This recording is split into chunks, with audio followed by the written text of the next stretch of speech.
So guys अब हम लोग शुरू करने वाले हैं वो 5 केसेस जहां पर उस पर्दे को, उस कॉर्पोरेट वेल को हम क्या करने वाले हैं, उठाने वाले हैं, लिफ्ट करने वाले हैं। ठीक है, जैसे घूंघट नहीं उठाया जाता ठीक वैसे ही अब हम इस वेल को भी उठाएंगे।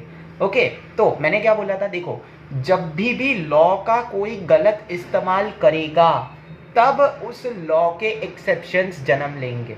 तो आप कहना क्या चाहते हो सर? मैं ये कहना चाहता हूँ बेटा कि जो कॉर्पोरेट वेल वाला लॉ मैंने आपको अभी अभी पढ़ाया ना, उसका जो गलत इस्तेमाल है वो 5 तरीकों से किया जा सकता है। क्या बोल रहे हो? कॉर्पोरेट वेल के लॉ का गलत इस्तेमाल 5 तरीकों से किया जा सकता है एंड इसीलिए लॉ बोलता है कि कॉर्पोरेट वेल वाला जो कॉन्सेप्ट है ना, उसके 5 एक्सेप्शंस डेवलप किए गए हैं। कॉर्पोरेट वेल का एक्सेप्शन क्या? जब हमें कॉर्पोरेट वेल को लिफ्ट करना पड़े। कॉर्पोरेट वेल मतलब क्या? वो पर्दे को गिराना जो कंपनी को, उसके मेंबर्स को अलग करे। और लिफ्टिंग ऑफ कॉर्पोरेट वेल मतलब क्या? वो पर्दे को उठाना जिससे कंपनी और मेंबर एक ही हो जाए। ठीक है, exception number 1, when the device of incorporation. अच्छा, डिवाइस ऑफ इनकॉर्पोरेशन मतलब कंपनी। ठीक है, when the device of incorporation और the company in simple words is formed for either some illegal purpose और फॉर सम इम्प्रॉपर पर्पस। भैया कोई illegal purpose के लिए या कोई इम्प्रॉपर पर्पस के लिए जब कोई कंपनी बनाई जाती है ना, तब हमें कंपनी की कॉर्पोरेट वेल को लिफ्ट करना पड़ेगा। तब हमें इस कंपनी के कॉर्पोरेट वेल को लिफ्ट करना पड़ेगा।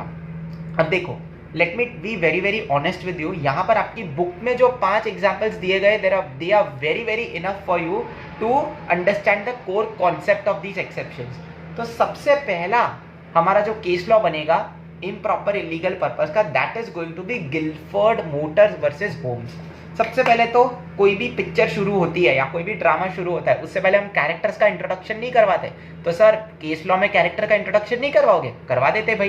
तो एक कंपनी थी गिलफर्ड मोटर्स जो कि मोटर वाले बिजनेस में इन्वॉल्व थी, और एक था मिस्टर होम्स। जो कि उस गिलफर्ड मोटर्स की कंपनी का था एक एम्प्लॉय। अच्छा, अब बहुत इंपॉर्टेंट चीज बता रहा हूं कि कोई भी केस लॉ जब आप पढ़ो ना, तो जो पहला नाम आता है ना, वो होता है जिसे हम बोलते हैं प्लांटिफ। क्या बोलते हैं हम? प्लांटिफ।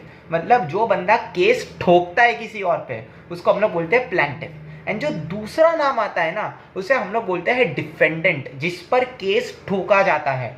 तो आपने क्या बोला, केस लॉ क्या है sir? Gilford Motors versus Holmes. मतलब गिलफर्ड मोटर्स प्लांटिफ है, होम्स डिफेंडेंट है। मतलब गिलफर्ड मोटर्स होम्स पे केस ठोकने वाला है। ठीक है, तो केस लॉ में क्या है? सिंपल देखो, एक होम्स था, मिस्टर होम्स, जो गिलफर्ड मोटर्स का एम्प्लॉय था। अब मिस्टर होम्स ना गिलफर्ड मोटर्स की जॉब से नाखुश था, वो छोड़ के जाना चाहता था।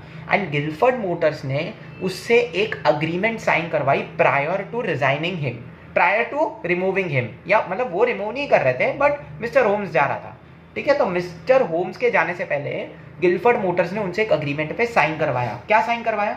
कि मेरे भाई देख होम्स, हम तुझ पे बिल्कुल भरोसा नहीं करते। होम्स के तो तोते उधर ही उड़ गए, बोले नालायक को, इतने साल तुम्हारे साथ मैंने काम किया और तुम ये बोल रहे हो आपको हम पे भरोसा नहीं है। वाह, बहुत बढ़िया। तो गिलफर्ड मोटर्स ने होम्स को बोला हमको आप पे भरोसा नहीं है, आप दूसरी कंपनी बना करके कोई बिजनेस शुरू नहीं करोगे। मिस्टर होम्स बोला ओके, पिंकी प्रॉमिस मैं शुरू नहीं करूंगा। गिलफर्ड मोटर्स बोला ये पिंकी प्रॉमिस हमको नहीं चाहिए, चुपचाप अग्रीमेंट लो, रिटर्न में साइन करो। ये पिंकी प्रॉमिस क्या होता? तो मिस्टर होम्स ने साइन कर दिया कि ओके भाई, मैं ऐसी कोई कंपनी या कोई ऐसी बिजनेस एंटिटी नहीं खोलूंगा जो अपने मोटर वाले बिजनेस में इन्वॉल्व हो, which has the business which is similar to the business of Guilford Motors।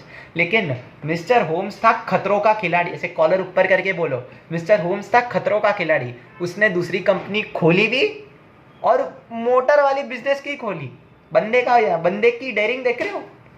तो अब गिलफर्ड मोटर्स को आया गुस्सा, गिलफर्ड मोटर्स ने होम्स पर केस ठोक दिया।